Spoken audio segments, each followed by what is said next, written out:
आज हम बात कर रहे हैं हमारे सॉल्यूशन चैप्टर के एनसीईआरटी एक्सरसाइज का क्वेश्चन नंबर 1.21। बच्चों बहुत ही अच्छा क्वेश्चन है, कंपटीशन लेवल का क्वेश्चन है। ज़रा देखते हैं क्या कह रहा है क्वेश्चन। क्वेश्चन कह रहा है कि आपके पास दो एलिमेंट्स हैं ए और बी, और वो दो तरह के कंपाउंड बना रहे हैं। एक बना रहा है AB2 और दूसरा बना रहा है AB4, और उनको डिसॉल्व किया गया है किसमें, 20 ग्राम ऑफ बेंजीन में।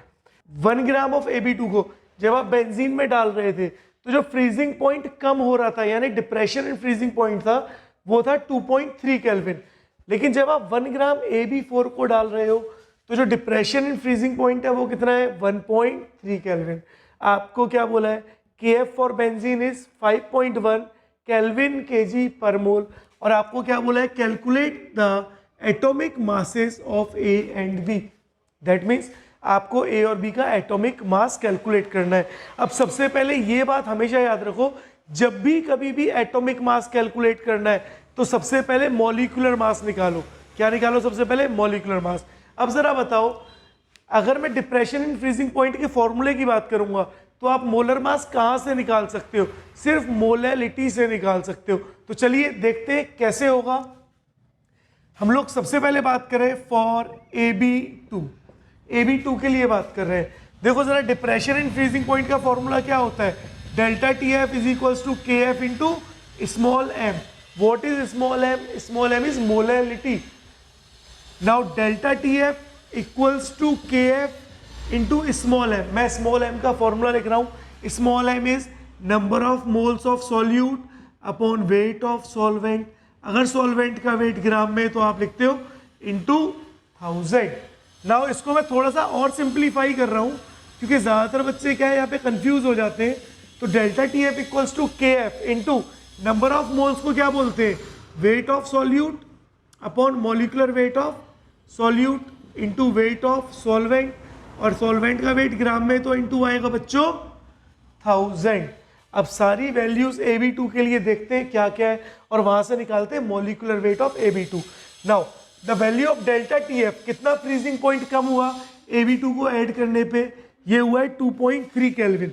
That means the value of delta TF is 2.3 kelvin. The value of KF is 5.1 kelvin kg per mole. The weight of AB2 is, AB2 का वेट आपको कितना दिया है, देखो कितना दिया है, 1 gram. That means 1। Molecular weight of AB2 आपको नहीं पता, यही आपको निकालना है। अगर एटॉमिक मास निकालना है तो मॉलिक्यूलर मास निकालना जरूरी है, बिना मॉलिक्यूलर मास निकाले एटॉमिक मास नहीं निकलेगा। तो चलो मॉलिक्यूलर मास आ गया। वेट ऑफ सॉल्वेंट, सॉल्वेंट क्या होता है जिसमें मिलाया है, किसमें मिलाया है, बेंजीन में मिलाया है। बोलो बेंजीन का वेट कितना है, 20 ग्राम। वेरी गुड, शाबाश। इंटू 1000। क्या आप यहाँ से मॉलिक्यूलर वेट ऑफ AB2 निकाल सकते हैं? देखो कैसे होगा, 5.1 इंटू 1000, ये मॉलिक्यूलर वेट यहाँ आ गया और 2.3 नीचे चला गया है, तो 2.3 इंटू 20। अब चलो इसको कैलकुलेट कर लेते हैं। जैसे ही आप इसको कैलकुलेट करोगे तो आपकी वैल्यू आएगी 110.87 ग्राम। दैट मीन्स आपके पास मॉलिक्यूलर वेट ऑफ AB2 आ चुका है जो है 110.87 ग्राम। अभी आपको बताऊंगा कि इसका क्या यूज है, इसी की हेल्प से हम एटॉमिक वेट निकालेंगे। नाउ अब हम बात करें अगर फॉर AB4, तो AB4 के लिए भी same formula, delta TF equals to KF into ये वाला फॉर्मूला लगा देते हैं, weight of AB4 upon molecular weight of AB4 into weight of benzene into 1000। Now यहाँ पे डेल्टा TF की वैल्यू क्या है, उसने क्या बोला है, जब 1 ग्राम AB4 को डाला गया तो डिप्रेशन इन फ्रीजिंग पॉइंट कितना आया, 1.3 kelvin. That means the value of delta TF is 1.3 kelvin. अब आपको KF दिया है, KF अगेन क्या है, सेम है क्योंकि बेंजीन है। वेट ऑफ AB4 कितना दिया है, जरा बोलो फटाफट, 1 ग्राम। मॉलिक्यूलर वेट ऑफ AB4 आपको बच्चों निकालना है, और वेट ऑफ बेंजीन कितना है, 20 ग्राम इंटू 1000। तो चलो यहाँ से मॉलिक्यूलर वेट ऑफ AB4 अगर मैं निकालूं तो वो क्या होगा, अगेन 5.1 इंटू 1000 अपॉन 1.3 इंटू 20, यही होगा। अब जब आप इसको निकालोगे तो आपका आंसर आएगा 196.15 ग्राम। नाउ आपके पास मॉलिक्यूलर वेट ऑफ AB2 भी आ गया और मॉलिक्यूलर वेट ऑफ AB4 भी आ गया है। तो आपके पास दोनों का मॉलिक्यूलर वेट आ गया। अब देखो जरा ध्यान से, एक एग्जांपल के बेसिस पे मैं आपको समझा रहा हूं। अगर मैंने आपको बोला मीथेन का मॉलिक्यूलर वेट निकालो, मीथेन इज CH4, अगर मैं आपको बोलूंगा CH4 का मॉलिक्यूलर वेट निकालो, तो आप क्या बोलोगे? Weight of carbon plus 4 hydrogen है, तो 4 इंटू हाइड्रोजन का वेट कितना होता है बेटा? 1। तो 12 प्लस 4 कितना हो गया? बोलो जरा। 12 प्लस 4 इज 16। तो आपने क्या किया? हर एक एटम के मास को सेपरेटली कैलकुलेट करके ऐड कर दिया। तो सेम अगर मैं AB2 के लिए बात करूं, तो AB2 के लिए आप क्या बोलोगे? Mass of A plus 2 into mass of B, ऐसी तो लिखोगे।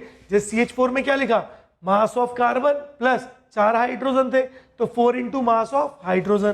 तो same mass of A into 2 into mass of B equals to, जरा बताओ AB2 का मॉलिक्यूलर वेट कितना आया? 110.87, 110.87। नाउ अगर मैं बात करूं AB4 के लिए, तो आप क्या लिखोगे? मास ऑफ A प्लस कितने भी है? 4, तो 4 into mass of B equal to कितना है? 196.15। नाउ आपके पास दो इक्वेशंस बन गई हैं। दोनों इक्वेशन में देखो A तो कॉमन है, A तो कॉमन है, कट गया, माइनस कर दो सबको, तो ये -2 into molecular weight of B, और यहाँ पे माइनस में आएगा। चलो इसको माइनस करते हैं। जब इसको माइनस करोगे तो माइनस करके आएगा आपका 85.28। जैसे आपने इसको माइनस किया तो 85.28 आपका आंसर आ गया। नाउ अब माइनस माइनस कट गया है। अब अगर मैं मॉलिक्यूलर वेट ऑफ B निकालूं तो क्या होगा? 85.28 अपॉन 2। और चलो जरा इसको डिवाइड करो फटाफट। 2 4 ज़ा 8, 2 2 ज़ा 4, 2 6 ज़ा 12, 2 4 ज़ा 8, तो कितना आया? 42.64 gram is the molecular weight of या एटॉमिक मास ऑफ B। आपने एटॉमिक मास निकाल दिया है किसका? B का। कितना आया? 42.64। नाउ अब आपको किसका निकालना है? A का। तो दोनों में से किसी भी एक इक्वेशन में वैल्यू प्लेस कर दो। हम फर्स्ट में करते हैं, तो mass of A plus 2 into mass of B 42.64 equals to 110.87। Now mass of A equals to, इसको मल्टीप्लाई करो, 2 4 ज़ा 8, 2 6 ज़ा 12, 2 2 ज़ा 4 5 एंड 2 4 ज़ा 8, तो 85.28। और ये इधर जाकर के क्या हो जाएगा? माइनस हो जाएगा। अभी प्लस ही लिख लेते हैं, इक्वल टू 110.87। तो mass of A equal to क्या होगा? 110.87 माइनस 85.28। अब इसको माइनस कर लो। माइनस करने के बाद आपका कितना आंसर आएगा? 25.59 समथिंग करके gram is the answer. That means आपका मास ऑफ B भी आ गया है और एटॉमिक मास ऑफ A भी आ गया है। तो बहुत अच्छा और बहुत सिंपल क्वेश्चन था। इंपॉर्टेंट क्या है, हमेशा ये याद रखो, जब भी एटम का मास निकालना हो, इलेक्ट्रॉन प्रोटॉन न्यूट्रॉन का किसी का भी मास निकालना हो, सबसे पहले आप मॉलिक्यूल का मास निकालो। जैसी मॉलिक्यूल का मास निकाल लोगे आधा क्वेश्चन वहीं सॉल्व हो जाएगा। तो आज के लिए इतना ही। नेक्स्ट क्वेश्चन करेंगे हम नेक्स्ट लेक्चर में।